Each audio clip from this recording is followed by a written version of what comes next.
Good evening, everyone. Welcome to the second session of the day. We're going to be doing a lovely panel on unlocking creative careers, where we're essentially going to be talking about what you can do to succeed as a creative professional. And joining me today are two lovely speakers from the industry. Let me start with Fernando, Mr. Fernando Pereira. So, Fernando is the CEO of Extend 3D. In fact, I would say he's a serial entrepreneur. He's founded several ventures. And interestingly, he even had a esports startup which was focusing more on social good, getting students to play games and stay out of trouble. Uh, you know, and he's also fantastically founded a esports company focusing on girl gamers. And there's a whole bunch of interesting stuff that he's doing. So I'm going to request him to talk a little bit about that as we move along. And he's joined by Miss Nathalie Habib. So Miss Nathalie is based in UAE. She's originally from here. She runs Blink Studios. Now, in the Wise Economy, it's a company that has been around for close to 2 decades. If I'm 20 years, so 2 decades, fantastic. And in the course of that time, she's done some really cutting edge work in the field of AI, immersive technologies, also creating a lot of content which is aimed at children and family audiences at Blink Studios. So the entire gamut of work from animation, 2D, 3D animation, and lots more. So first, let me start by extending a very warm welcome to both of you. Thank you for making time in your respective schedules, being here. Really, really appreciate that. Thank you for having us. Awesome. Okay, let me start by asking you a little bit about your own personal journey. And from that perspective, how have your education and your experiences in life shaped you as a professional? I'd love to hear from that.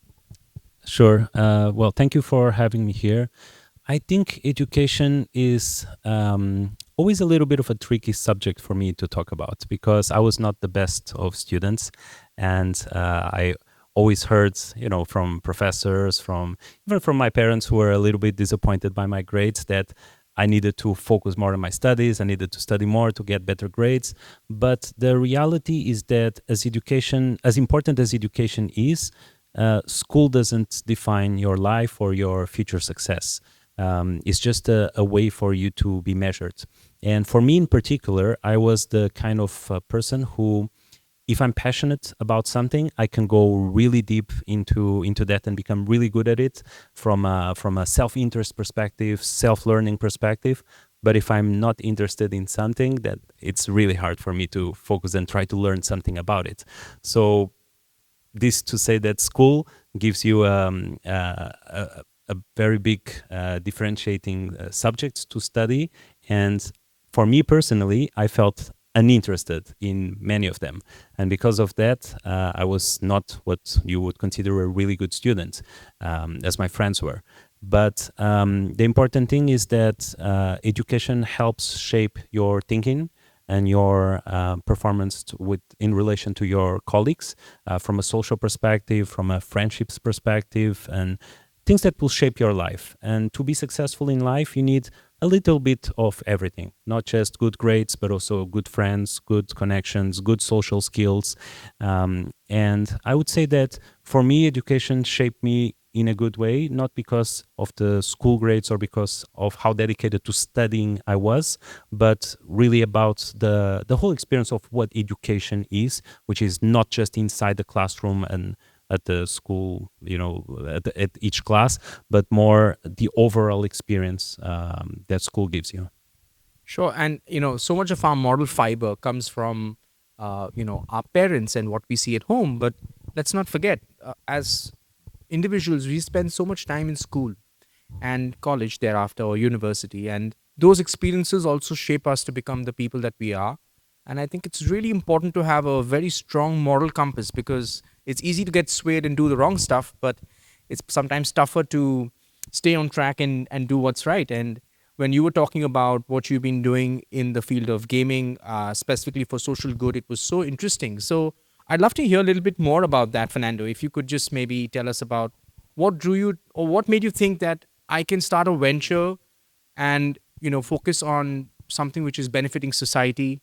So, but even your initiative, which is focusing on gamers, which are ladies, it's so interesting. So, Can you just tell us something about that? Yeah, absolutely. I just wanted to add to what I was saying earlier that sometimes we think that education ends after school ends, and that's absolutely not true, especially in the fields that we're talking about here, the creative fields, the arts field.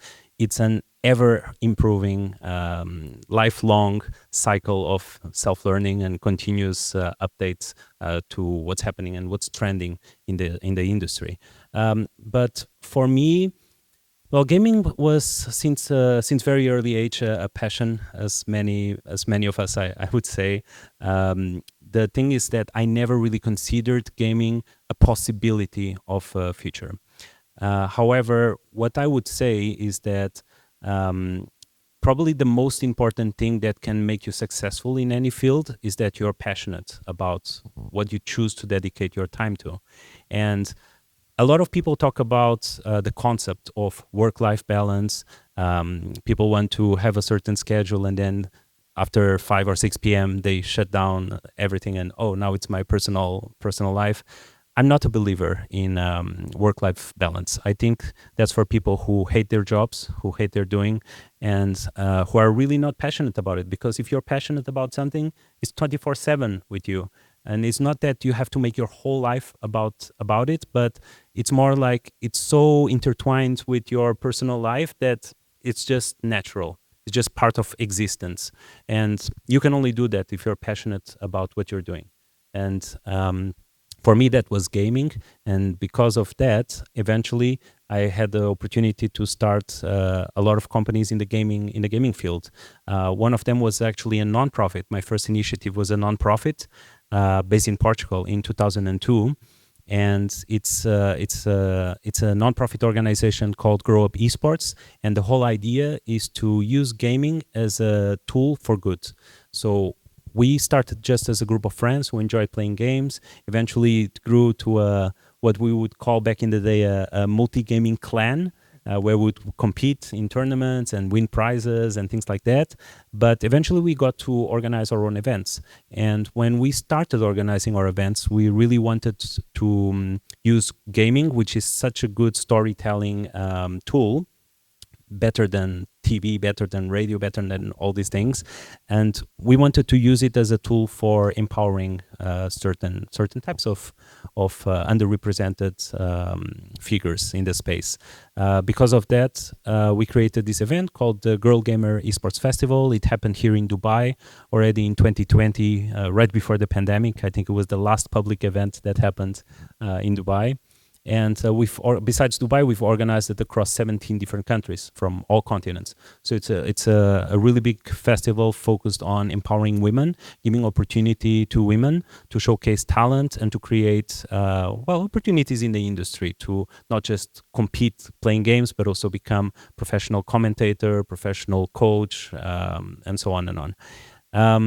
This has been a flagship event that my organization has organized, but it's just one of them. We also work with the Portuguese government to prevent kids from dropping out of school by having gaming centers across the country that allow them to come to play if they have good grades. So we talk with their parents, with their schools, and everything is interconnected. And we use gaming and their passion for games as a mechanic to kind of incentivize them or reward them. If they dedicate themselves at school, then they have time to game with their friends. Awesome. That's so nice to hear. You know, talking about passion, I think, Nathalie, you are so blessed to work in an industry that you enjoy working in. And you have a very unique perspective to share, because I think you've seen the industry evolve over so many years. Having been part of that change, I would say even driving that change, please tell us a little bit about your journey. Absolutely. So thank you very much for having me here.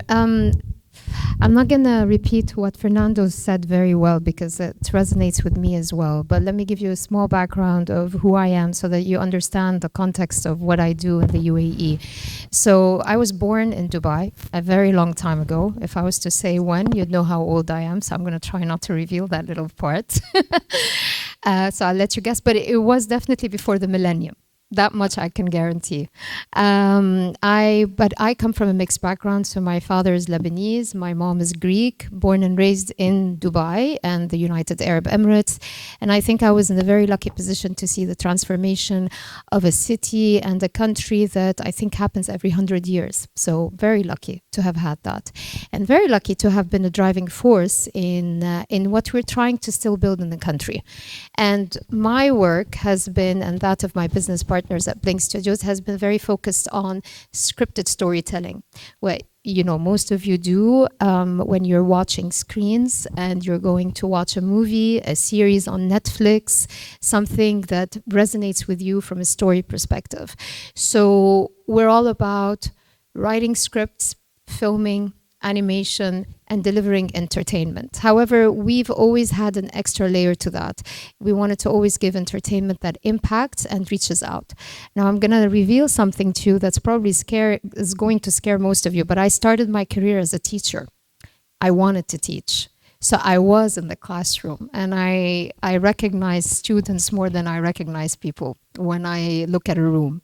And I love teaching. I didn't choose teaching because I had nothing else to do. A lot of people say when you can't do anything, you teach. That's not true. I actually went to university, and I actually majored in English literature, minored in education, and went to the classroom. And I chose the toughest age groups, which is basically from ages 13 to 17, which is what everybody wants to avoid. But that, for me, is the most exciting age, because that's where I recognize that what I could be doing can go beyond the classroom. And that's why I flipped into storytelling and content creation. And I started in the world of advertising. So 30-second ads that would impact people, leave a message of some sort, but then traveled into the world of long-form scripting, short films, and series, and that's what we do today. Now, being part of such an energetic industry, I see a lot of people coming in and out with the excitement to actually want to be part of a world of screen making. I mean, who doesn't have a screen in their hands right now? Raise your hand. There we go. Not one. Not one person does not have a screen, and most of you are looking down before looking up, which is the saddest part. But that's the truth of it, right? We're all looking at screens. And what these screens deliver potentially is a second life for us. And as it becomes more and more advanced, as AI is advancing, as many things are advancing in technology, that screen is really going to start dominating our lives. So as a filmmaker and a person who creates content, I find that our responsibility to actually create content that also resonates positively as much as everything else that's out there. I don't like to judge content, because I know that content is created now by people like yourselves, user-generated content, as much as people like ourselves, professionally generated content. And to each, there is a reason why it exists.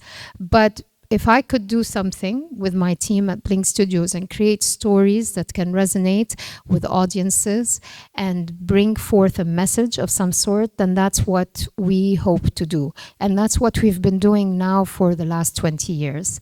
So like Amit has just mentioned, 20 years, that's an old company for a 50-year-old company, for a 50-year-old country. But we're very proud to still stand here, and I think we have a lot of excitement coming our way. I just want to add one more thing. I know that a lot of students today are very excited about being a part of our world, whether it's the gaming world or the filmmakers world. We know this because we keep, I don't know about Fernando, but I'm sure he will resonate and say that we get a lot of requests for internships. People want to be part of our world. They want to know what it takes. I can tell you one thing. Before all the glam and glitz and fun and games that you can have is a lot of hard work and a lot of heartache. What you tend to enjoy in 30 seconds or 23 minutes of an episode or a gaming stage that you're in takes us years to develop, produce, and deliver. Years. And trial and error. And trial and error. And rejections by people who will not want to produce something that we think is good enough for it to be produced because we understand our audiences. So it's not an easy job to be in. Don't underestimate it just because it's all the glitz and glamour that comes with it and the fun. It's as difficult as being a lawyer or being an engineer or being a doctor even. It takes long to produce things that people would actually want to support, let alone and if you want to produce right, you need the right kind of investors, the right kind of investment. So I guess my message is for whoever thinks of this business, and because I know that a lot of parents call me up and tell me my kid is thinking of going into filmmaking. And I'm like, let them try something that is more stable. And then if filmmaking is something that calls for them, you can become a filmmaker. Trust me, the best filmmakers are actually people with engineering degrees, people with degrees in literature, in philosophy, because what we do is all related to storytelling. And if you don't know how to deliver a story, you ain't gonna produce it, not either as a game or as a scripted content, or even as a YouTuber, by the way, because even YouTubers lose focus about the stories they want to deliver. And that's why people like us come into their lives and start scripting their world, because they cannot create any more content. They don't know what to do with it anymore. So just don't be fazed by this whole idea that the industry you belong to is so exciting that you'd miss out if you're not part of it. Understand, like anything else, it needs an education, it needs experience, and it needs a lot of hard work. Awesome. I think we've covered some really interesting ground. And when I was looking at, or rather hearing both of you speak, I realized that both of you are operating with a sense of purpose. So I think what Fernando's doing with gaming, it's also about trying to make an impact. And, Nathalie, you were also talking about how you're creating content which is focusing on storytelling, but storytelling that has a message. And I think that also is working with a sense of purpose. Again, another thing I noticed is Fernando is operating in a field which is lean forward content. So when you're playing a game, you're actually into the screen. Whereas when you're watching animation, you're watching a film, it's more lean back content. You're sitting back, you're enjoying, and you're consuming it. So it's really interesting to see that variation there. Okay, I wanted to try and ask you a little bit about, and I request you to touch upon this very quickly, some of the emerging trends that you're seeing in your respective field. If you could just maybe comment on that. Sure. Well, gaming is everywhere now, and we see that. Well, before we hosted our event here in 2020, it was actually very challenging. I started having meetings with government here since 2018, late 2018, and the whole of 2019, basically almost every month. And I was not living here, so I was basically flying here every month. But in the end, we managed to get the support of 6 government departments, including KHDA, because we had tournaments with scholarships for kids. And I think that since then, we've seen so much development in this region, and especially the UAE, that it feels like every week there's a conference. My friend just sent me yesterday, there's going to be another one in Abu Dhabi, like in beginning of February. And every week there's something happening. So I think gaming really is the biggest trend globally. I would say it's hard. Like, how many gamers are in these rooms? Do you really? How many shy gamers are in this room then? Because I think there's a lot of those. And sometimes we don't necessarily have to identify ourselves as a gamer, but it doesn't mean that we don't casually, occasionally, if life is ending, we play a game, right? It can happen. And if we think about the younger generation who is completely born digital, gaming is since the beginning. Like, who hasn't seen a very early kid, like 2 years old, trying to swipe a magazine because it thinks that it's a touchscreen, right? Or going to a television set and touching it. Exactly. So what's happening here? Not everything is draggable or touchable, right? But they are born like that. They understand the world in a different way that we don't. And they are gamers. 100% of them are gamers. It's not just like a niche that nowadays we see, like from my generation was like, oh, there was the gamers, but then there was another different groups. Now, no, now it's like everyone is a gamer. So gaming has, the industry itself has a lot of opportunities to explore. It's not just playing the games, it's not just developing the games, but everything that involves like the art component, the sound component, the engineering component, the tournaments and events organizing component. There's so much about gaming that I still think that it's one of the biggest trends that is it's going to continue for the next years. So from that perspective, I think that if someone really is interested in gaming, and most of the times we as consumers, we are interested in the playing part of things just because it's more fun and exciting. But the industry itself is not just the playing the games. Like there's so much more, and it's important to look into the professional career alternatives that the gaming industry can give you. That is not just playing, not just competing, but also being a part of what makes a game great. Awesome. I think globally, the games industry is actually bigger than the movie and the film industry combined, and it's a statistic that not many people know about. And music. And music, yeah, exactly. If you take the entire music industry and you take the entire film industry, that's Hollywood and all the variations of Hollywood that you find in different countries, you put all of that together, it's still smaller than the games industry. So it's an industry which is growing, and even I think in other areas, people are thinking about how they can gamify certain content so that, absorption of that content becomes easier for the younger generation. Nathalie, I'd love to hear from you about trends in two domains, if you don't mind, animation as well as filmmaking, please. Well, to be quite honest, what's happening right now is that our industry is actually merging with the gaming industry. So for most of filmmaking and animation productions, the tools that we use are exactly the same tools that are being used by gaming companies, because that just helps us create stories actually in a much faster way. The technology is really advanced. We've been implementing it since, I would say, almost now 7 years into our pipeline of production. So from a standpoint of technology, tools, and everything that gaming does, there's definitely a lot of overlapping now in terms of how we produce our content versus gaming content. There's only one key difference between the content created by gamers and the content created by filmmakers. Script. We go by script. They don't go by script. They create a story and then they allow you to live out a script based on the adventures that you carry through the games and the phases. In our world, we develop a story and we want you to live that story with us and leave something with you. Now, there is no doubt that both of these mediums play an impact in terms of how entertained the mind is and how much the mind is engaged and is actually eventually educated with some form of information. And that's why I see that both industries are imperatively important.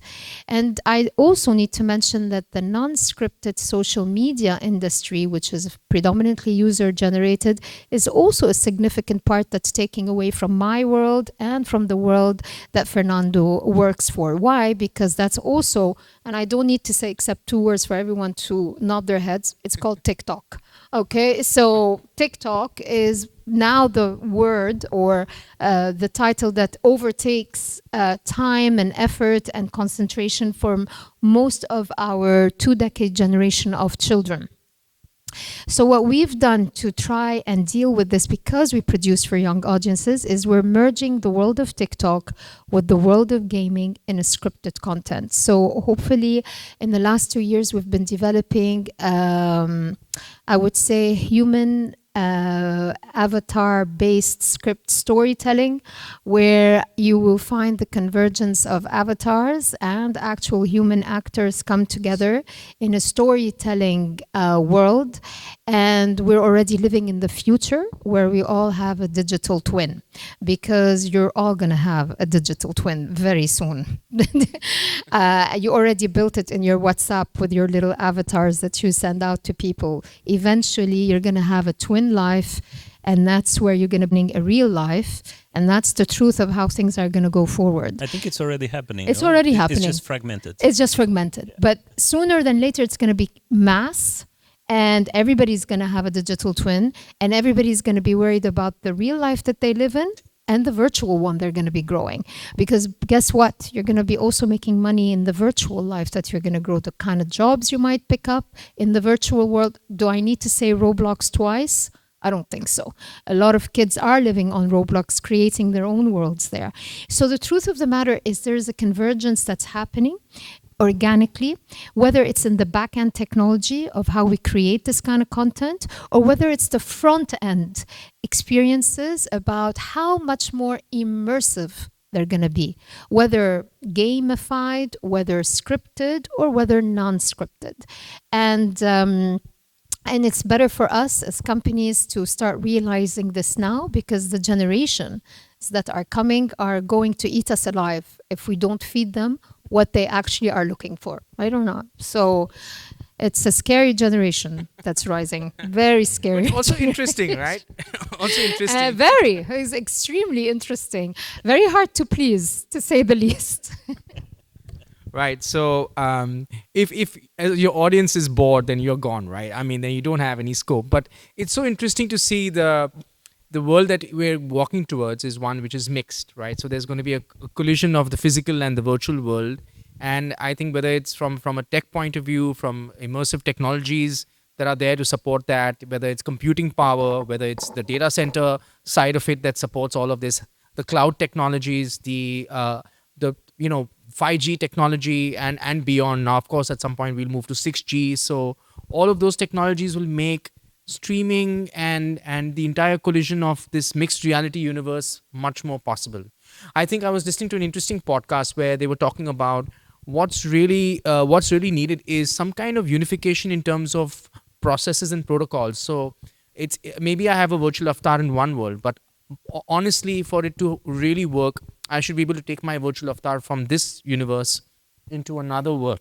It's the interoperability. Interoperability, that's the word I was looking for. So I think that's super important, and I think it's only a matter of time before these standards and protocols get established. I think yes, but it will also be hard because basically everyone is trying to build their own Exactly, trying to keep little it islands. like a wall garden, right? Yeah, But yeah. at some point the walls will drop and everything will become more open, right? So I wanted to ask you, in the audience you have students who may be interested in some other creative domains. Maybe you have students who are interested in fashion design or product design or interior design. It's not everyone here, I presume, is into only gaming or animation filmmaking. So my question to you is, this one's a little bit more generic, if you could answer it from that perspective. So let's say I want to succeed as a creative professional. What should students do? What are the attitudes and mindsets that will help them succeed in creative domains? I'd love to hear your view on that. Okay, so I have a little bit of a personal view that might not be the same as everyone, especially teachers, I would say. But my view is that I value multidisciplinary skills more than someone who is really good at just doing one specific thing. And I understand that in really big companies, I would say, you want someone who is really good at doing a specific thing for many roles. But I think that what we would call modern careers, which don't really exist, because the career concept is something that I think no longer exists. I think that it's more valuable to have a set of skills in things that can be combined with each other in such a way, rather than just being focused in being really good at one thing. And it's not that one or the other is bad. Both are good, right? It's just that for me, I think multi-skilled is more important than single-skilled but perfect. Just because I think most of the value comes from the intersection between different skills. And let's see, the most basic example is, if you're a designer, you can design, but you cannot, if you're not a designer who knows how to code, you can only design, but you cannot give life or interactability to what you designed. So I think if you can combine both, and if you can add a third and fourth element to it, then you can achieve great things that probably haven't been done before. So focus on learning different aspects, can be all within the creative field or the creation field, but learn different things and combine them into something instead of just focusing in being really good at fashion design, web design, whatever it is. Awesome. Thanks for that. Love to hear of you, Nathalie. Well, multidisciplinary is definitely something I vouch for sure, right? Because there's so much accessibility to learning things today. Why stop yourself at learning only one thing, right? So the more you can pick up, and the more you can learn, and the more skills you can develop, the easier you're going to find yourself as you go out into the world to build for yourselves not just a career. What builds a career is to have choice. This is the key element to success in anyone's life, whether they lived 100 years ago or they live today or will live 100 years later. To have choices in your life determines your success. Full stop. To have choices, you have to empower yourselves with abilities. And abilities in today's world is skill sets. So even if you do decide to go into fashion designing, interior designing, the creative world, within the domain of where you are actually getting a sense of education in that field, try to explore other areas. I know people who are fashion designers and have a minor degree in history. And believe me, it plays a role as they go forward if they plan to go into fashion design. There is no shame in actually taking your time to learn.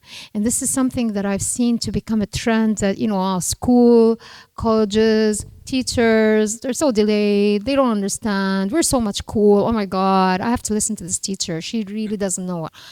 Teachers know what students are up to, but they have to stick to the laws of schools. It will take much longer for schools and universities to adopt and adapt. It's just the way things are. However, no one is ignorant to the fact that school and education is beyond the classroom. And if you are truly engaging in interests and you're making them several, you're set to be lucky enough to actually have a choice in your future. The other thing that I would like to leave every student in a message with is the process of learning is what matters. It's not what you learn. It's the process. This needs practice. This thing that sits between your ears needs practice. If it doesn't get enough practice, don't fool yourself to think that you know enough in a short period of time. Because you are definitely not controlling the growth of your brain cells. You cannot. The only thing you can do is practice your brain. The more your brain gets practiced, the more your brain gets exercise, the better it is in its performance, which means it will save you a lot of heartache and mistakes as you grow further in your lives. So don't be too fast and too hasty to say, I want to get into the world of business or creativity. Take the time, if you're allowed to do that, to learn in any way, shape, or form. May it be through schooling, universities, or may it be through the less traditional ways, because that's definitely available now. But practice this, because that's the only thing that's going to keep you going the longer term. Because a lot of people have great careers now at a very young age, but they're very quick to stop, very fast. Why? Because they haven't practiced and experienced enough and seen enough to understand the wrong and right, and they ended up doing a major mistake that cost them everything. So this is the only thing I would say. So it's not about whether, get an education or don't get an education. Practice your brain. That's a muscle that needs to work. And the more you do that, the better off you are in getting the things or doing the things that you love doing. And I think the last message I want to say is what resonated with what Fernando said in the beginning. He's right. I don't feel I work. I don't work. I don't have a job. I honestly, it's for me, it's what I do, and I love doing it. So it's the weekend, it's Christmas, it's Ramadan, it's the summer holiday. It's all the same. I get a request to do something in something I enjoy doing. I'm not going to stop myself from doing it. So when it's not a job, that's it. You've scored high in your life. Awesome. May all of us be blessed to find work like that, right? I'm sure we'll be happier and feel more fulfilled, right? Okay. we're going to move to a really interesting part of the conversation, which is a quick fire round. So I'm going to request both of you to keep your answers really, really short. Okay. um, so I want to give me an answer that comes to you instinctively, if you can, right? And to keep things fair, Fernando, maybe in the first question you can go first, and Natalie in the second question, perhaps you can go first. No, no, no, no. Ladies first. Okay, since you said that, you're gonna I'll go go first the first, first I'll time. go. All right. So Natalie, looking back at different people that you've hired over the years, Yeah. right? What did they have in common? Determination. Okay, Multi-skilled. multi-skilled. Okay, fantastic. Fernando, you go first. What is the biggest misconception that people have about creative fields or creative careers? That's it's easy. Okay. You caught me. I was going to say the same thing. Is the truth. Yeah. There's lots of heartache. All right. Okay. And sometimes you have a really good creative concept, but your client says no, so you have to go back and rework it. That happens. All right. Okay. Natalie, you go first. What is one key takeaway that you want students to have from this specific session? What's one key takeaway instinctively? Give yourself choices. Experience is better than education, and life is constant learning. Constant learning. I love that one. Superb. Okay. Fernando, you go first. If you could go back in time and tell your younger self one thing, what would you tell your younger self? Oh, you're gonna suffer a lot, but it's all part of it. Okay. Please.